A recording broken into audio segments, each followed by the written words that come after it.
Donc dès l'instant où on parle de mobilité dans la ville et d'urbanisme, c'est très important, l'intermodalité est un point critique, c'est-à-dire on ne peut pas demander à tout le monde de faire 15 km par jour en vélo ou à pied pour aller au travail, pour aller faire ses courses. Donc l'intermodalité, c'est une solution obligatoire. Ça veut dire quoi? Ça veut dire qu'il faut donner la possibilité à tout le monde de faire un trajet entre un point A et un point B en utilisant un, deux ou trois modes de déplacement différents. Évidemment, ce qu'on cherche, c'est des modes de déplacement décarbonés, ce qu'on appelle décarbonés. Donc le train est un très bon moyen de se déplacer. Donc il y a plusieurs choses. Si vous voulez, on va bouger un petit peu. Donc, la première chose, donc l'intermodalité, il faut arriver à la gare. Si vous arrivez à la gare, vous avez une solution pour garer vos vélos.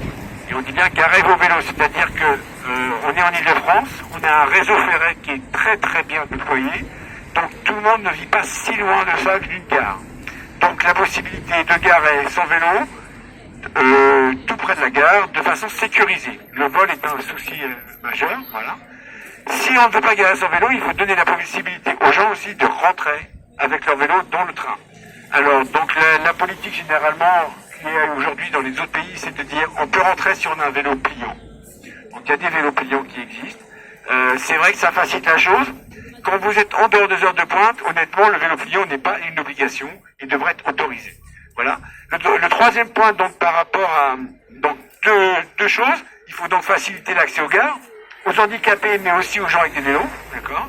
Et puis dans le train, il faut qu'il y ait des zones pour pouvoir mettre les vélos de façon à ce que ça ne gêne personne et que personne ne se salisse sur nos vélos.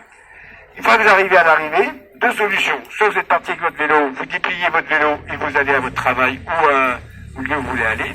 La deuxième solution, c'est d'avoir des vélos en libre service, de préférence attachés, c'est-à-dire que le libre service complet aujourd'hui est un fiasco total. Donc en plus, on prend plus particulièrement des solutions comme le Vélib. Et donc, et aller donc faire votre dernier kilomètre, soit à pied, soit en vélo, mais toujours de façon le plus décarbonée possible. Aujourd'hui, il faut bien reconnaître que la SNCF et la RATP ne sont absolument pas moteurs sur cette intermodalité. Le bon exemple, là, nous sommes sur la gare de Chaville, rive gauche.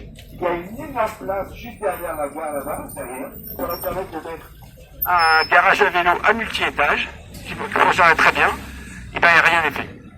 Donc, on préfère dire aux gens, venez avec votre voiture, faites déposer, alors que ce serait très facile d'avoir un parking à vélo de plusieurs centaines de vélos sur cette gare, et de permettre aux gens de rejoindre Montparnasse directement. Donc, une vraie demande de prendre en compte l'intermodalité, c'est-à-dire le trajet avec plusieurs types de déplacements bas carbone dans toute la région Île-de-France et de façon à donner accès à tout le monde. Voilà.